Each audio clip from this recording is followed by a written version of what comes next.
Saint Pierre Chrysologue. Mes très chers frères, celui qui vous a donné de croire vous a donné aussi de prier, et la formule de la prière il vous l'a rédigée en quelques mots. Quand il demande quelque chose au Père, le Fils n'a pas à se tourmenter pour savoir comment prier. Car comme la nécessité contraint le Fils à demander, la charité pousse le Père à accorder. La spontanéité du don du Père ne manifeste pas tant la nécessité qu'il y a à demander que ce qu'il faut demander, car le Fils peut plaire à son Père en demandant ce qui est juste, et lui déplaire en demandant des choses insensées. Écoutez le Père, et croyez que vous êtes déjà fils, pour que vous puissiez obtenir sans faute ce que vous demanderez. Ce que vaut la foi, ce que peut la croyance, ce qu'est la confession, tout cela se découvre en vous. Voici que la confession trine de la Trinité vous arrache de la servitude terrestre pour vous élever à la filiation divine. La foi qui appelle Dieu Père vous a conquis aujourd'hui un Dieu qui est un Père. La parole qui confesse un Dieu Fils vous a adopté comme fils de Dieu. La croyance qui proclame Dieu Esprit Saint vous a changé de la substance mortelle de la chair en la substance vivifiante du Saint-Esprit. Qui pourra témoigner dignement d'une telle bienveillance? Dieu Père daigne avoir les hommes comme héritiers et Dieu Fils ne dédaigne pas d'avoir des esclaves comme cohéritiers. Dieu Esprit Saint rend la chair participante de la divinité, fait que le ciel devienne la possession des terriens, et ceux qui relèvent de la juridiction des enfers sont reçus au plus haut des cieux. L'apôtre nous en apporte la preuve par ces mots. Ne savez-vous pas que nous jugerons les anges? Appelez donc Dieu Père, et croyez que même si vous n'êtes pas encore nés, vous êtes quand même déjà désignés comme fils. Et mettez tout en œuvre pour que votre vie soit céleste, pour que vos mœurs soient divines, et que l'image de la divinité se reflète dans tout votre comportement. Parce que le Père Céleste enrichit de dons divins ceux qui se montrent dignes de leur naissance, et il renvoie les dégénérés aux punitions de la servitude.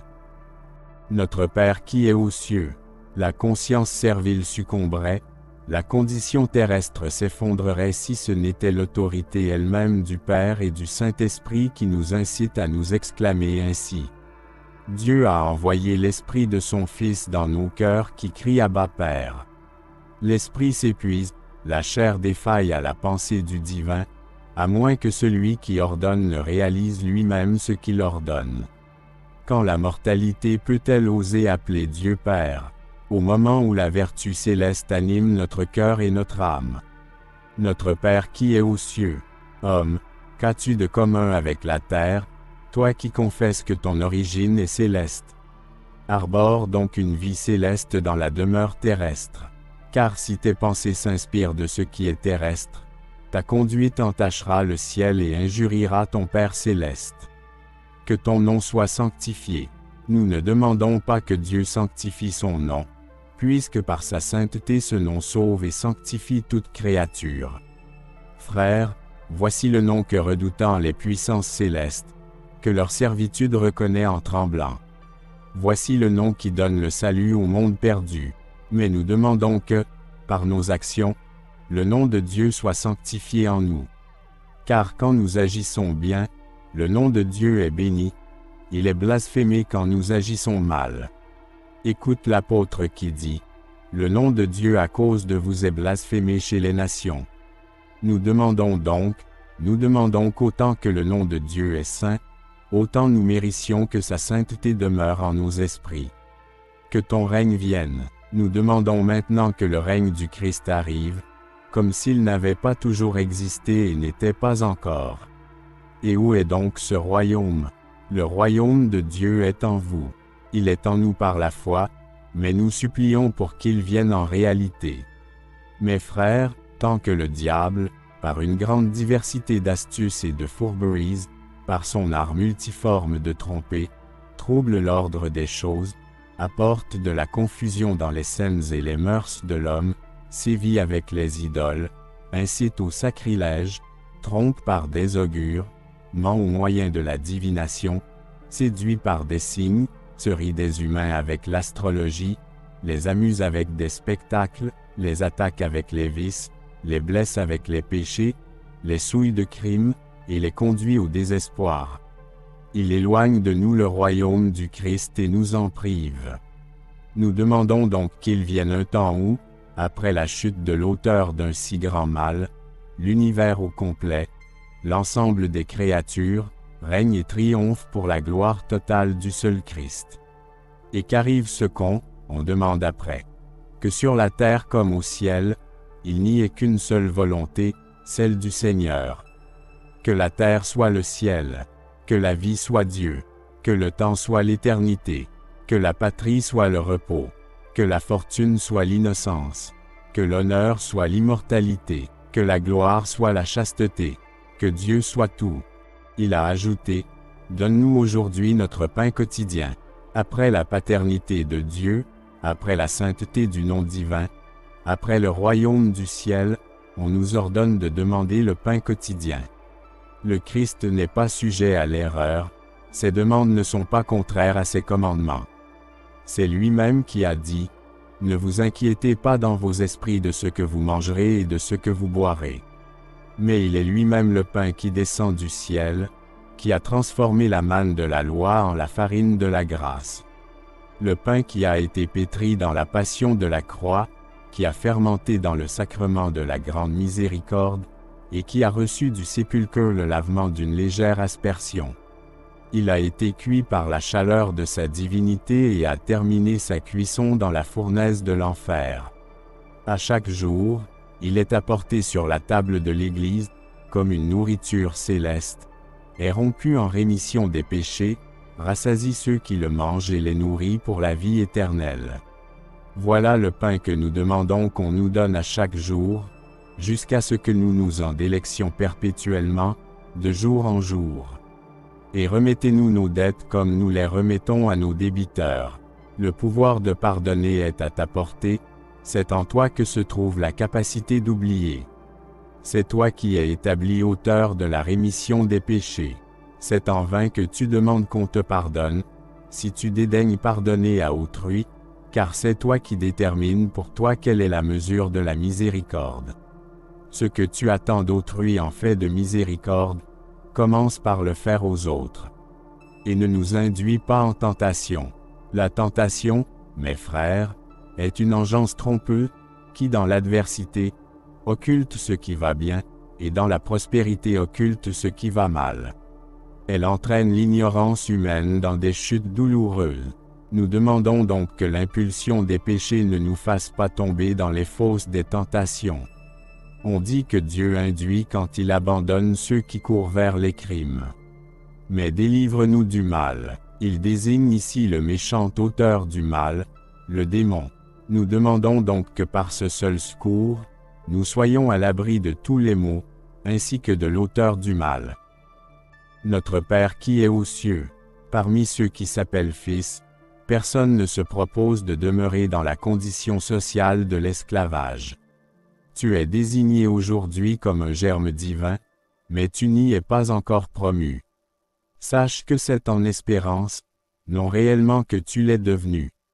Écoute l'apôtre. C'est en espérance que vous êtes sauvés. On n'espère pas voir les choses que l'on voit, car qui espère ce qu'il voit? Si donc nous espérons ce que nous ne voyons pas, attendons-le patiemment. Aujourd'hui, c'est le jour de l'adoption. Aujourd'hui, c'est le jour de la promesse. Écoute, crois, espère. Crois en ton créancier, qui t'a prêté à toi son débiteur. Espère qu'il viendra bientôt celui qui t'a longtemps supporté pour que tu viennes. Donne des avances sur ce que tu as promis de rembourser, à celui qui a d'avance annulé toutes tes dettes. Ou pourquoi trouves-tu difficile d'espérer en Dieu, quand tout le genre humain ne subsiste que grâce à l'espérance, ne vit que de foi? Le cultivateur n'ensemencerait pas dans la sueur et l'essoufflement s'il n'espérait pas, en temps voulu, le fruit de son travail. Le voyageur ne se soumettrait pas aux fatigues d'un long périple s'il ne croyait pas parvenir à destination. Le marin n'affronterait pas les hasards de la mer s'il n'espérait pas que les profits subséquents compenseraient pour les décisions difficiles à prendre au cours du voyage. Le soldat n'exposerait pas toute la période de sa jeunesse au danger s'il n'espérait pas recevoir dans sa vieillesse des honneurs en abondance. Le fils ne supporterait pas le temps où le père fait peser sur lui son autorité s'il n'espérait pas hériter des biens paternels. Et toi, si tu te crois déjà fils de Dieu, selon le mot du prophète attends le Seigneur, agis virilement, et ton cœur trouvera du réconfort. Espère que tu obtiendras l'héritage de Dieu de l'attente de la foi et de la vertu de patience. Écoute l'apôtre. Nous sommes fils de Dieu, et ce que nous serons n'a pas encore été manifesté. Mais nous savons que quand il apparaîtra, nous serons semblables à lui. Et de nouveau, notre vie est cachée avec le Christ en Dieu. Quand apparaîtra le Christ, votre vie, vous aussi apparaîtrez alors avec lui dans la gloire. Frères, heureux sont les fils de Dieu, parce qu'ils auront toutes choses en héritage, et le ravissement en Dieu leur fera oublier le malheur des temps. 72e sermon de Saint Pierre Chrysologue. Ce que je vais vous dire en frémissant, ce que vous allez entendre en tremblant, ou plutôt ce à quoi vous allez être appelés, plonge les anges dans la stupeur, épouvante les vertus. Les étoiles ne le saisissent pas, le soleil ne le voit pas, la terre ne le supporte pas, toute la création ne peut l'atteindre. Qui peut le cœur mortel? Qui peut l'intelligence imbécile de l'homme?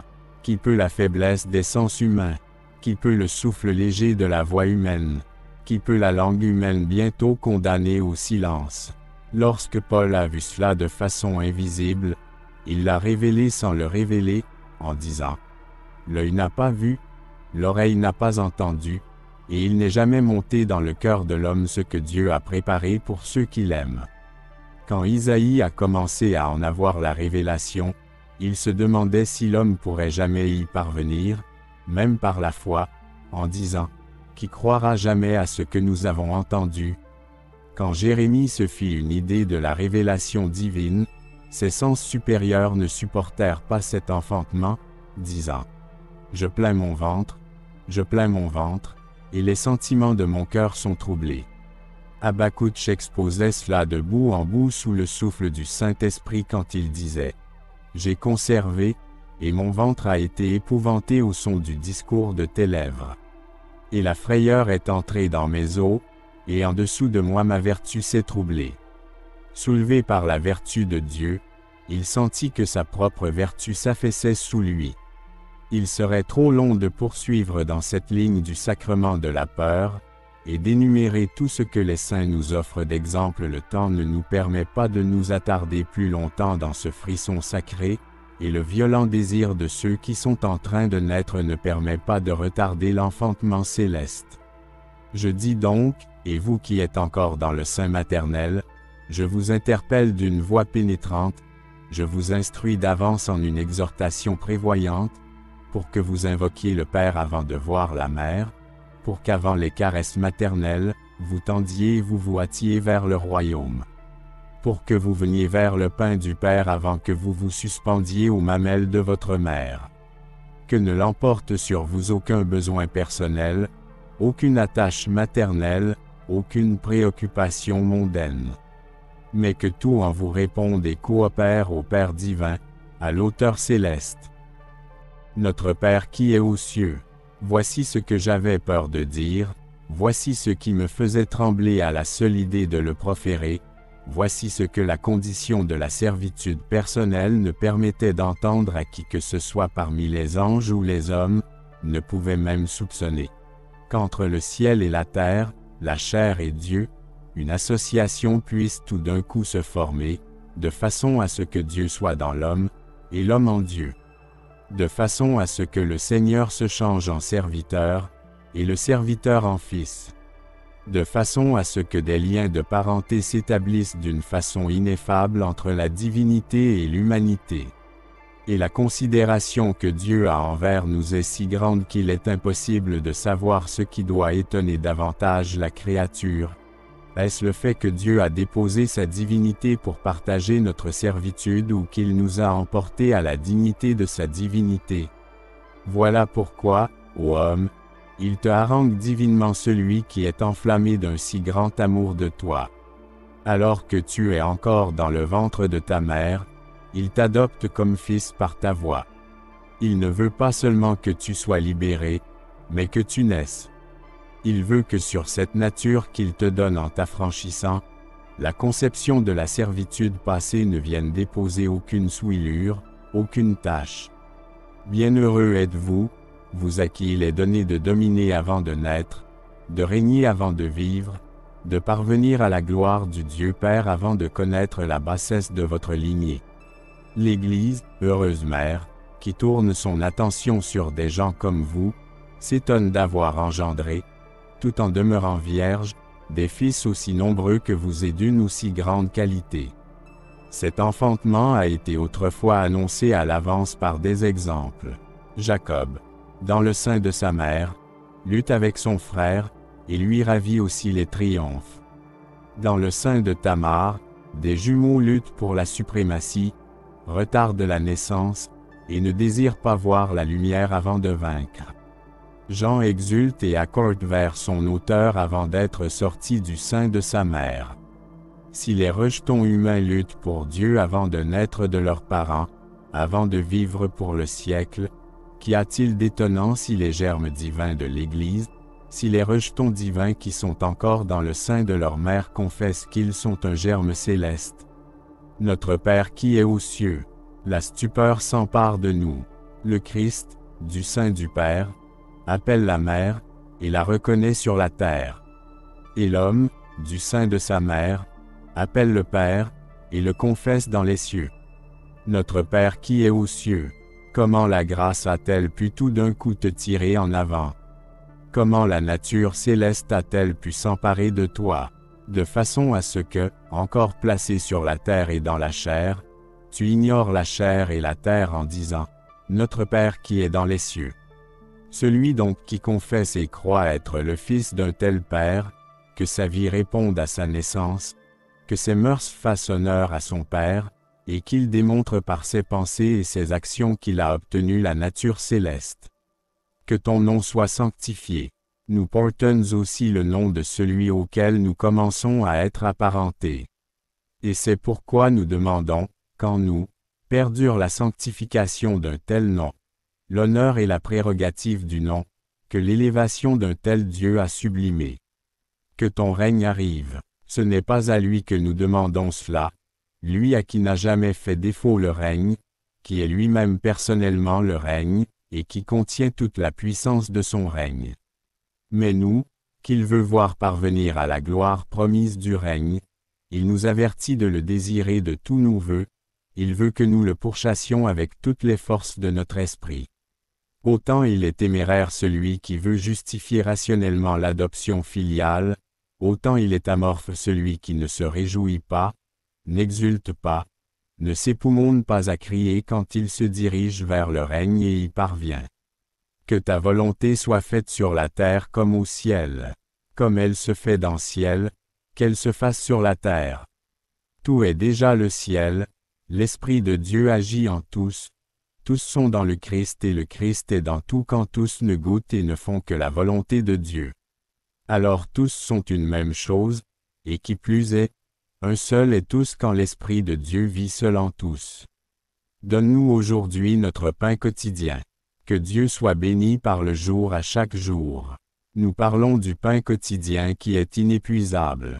Le pain qui dure toujours est celui qui est descendu du ciel. Je suis le pain qui est descendu du ciel. Il est donc le pain de la béatitude parfaite. Aujourd'hui, dans la vie présente, nous commençons déjà à vivre de la nourriture de ce pain dont nous nous rassasierons dans le futur, à perpétuité, ce qui veut dire à chaque jour. Et remettez-nous nos dettes comme nous les remettons à nos débiteurs. Il a assez de pouvoir l'homme miséricordieux, qui entre en conflit avec Dieu pour un clignement d'œil, s'il désire qu'on lui donne autant qu'il a donné. Homme, que le pardon soit toujours dans ton cœur si tu ne veux pas redouter les crimes. Et ne nous induis pas en tentation.